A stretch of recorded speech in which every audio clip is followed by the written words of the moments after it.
जय जगन्नाथ। आज आसर विषय वस्तु रही अधरपणा।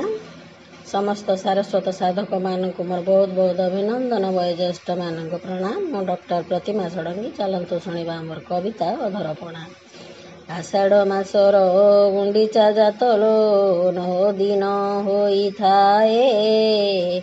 रथ यात्रार गुंडीचा घर को कला कान्हू जाई थाए। आषाढ़ मासर गुंडीचा जातलो 9 दिन होई थाए। रथ यात्रारे गुंडीचा घर को कला कान्हू जाई थाए। दशमी तिथि रे गुंडीचारू फेरे सुनावेश एकादशी रे। द्वादशी तिथि रे पार्श्व देवा देवी पणा को पंचोपचारे। मध्याह्न धूपर परे परे पुणी संध्या आळती पूर्वरु। श्री विग्रह श्री अधर उच्चता माटी तंबी पणा सेथिरो। प्रति रथे तिनि तिनि पणा तुम्बी चंडी चामुंडांक पाई। पूजा पंडा सेवक तुम्बी को भांगती अधर स्पर्श कराई। 9 दिन यात्रा जगन्नाथंकर देव राक्षस मानव। चंडी चामुंडा ओ शरीरी आत्मा उद्धार पाई आश्रय। दयालु ईश्वर भक्त प्राणेश्वर भक्त मन को बुझी। रत्न सिंहासन ओलाई आसंती सभिंक दर्शन सिद्धि। 9 हांडी पणा प्रसाद पांती सबु पार्श्व देवा देवी। रथ चक परी साथे चली थिले प्रसाद पाइण खुशी। सप्तलिपि अनुसारे 12 हांडी पणा दशमी रे 3 हांडी।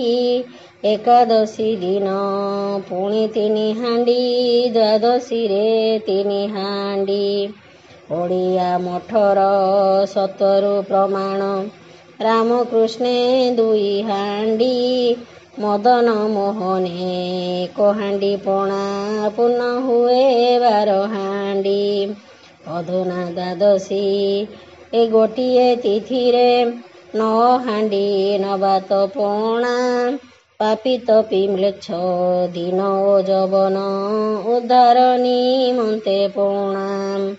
छेना क्षीर दही महु कदली को गोलमरीचर साथे मिश्री शर्करा कर्पूर नबात जाई फल पड़े सते। प्रपान हुए शाक्त वैष्णवंकु परितृप्ति देवा पाई। तारा भुवनेश्वरी महाकाली रूपे तंत्र पूजा निमित्त। प्रति रथे थान्ते 9 पार्श्व देवी अधर पणा आसाई। मुक्तिकामी आत्मा यक्ष गंधर्व कृतार्थ होइबे तहि। धन्य महाप्रभु धन्य तुम लीला धन्य तुमे दयावंत। देवता दानव सभिंकर पाई तुम महिमा अनंत। धन्य महाप्रभु धन्य तुम लीला धन्य तुमे दयावंत। देवता दानव सभिंकर पाई तुम महिमा अनंत। तुम महिमा अनंत। जय जगन्नाथ।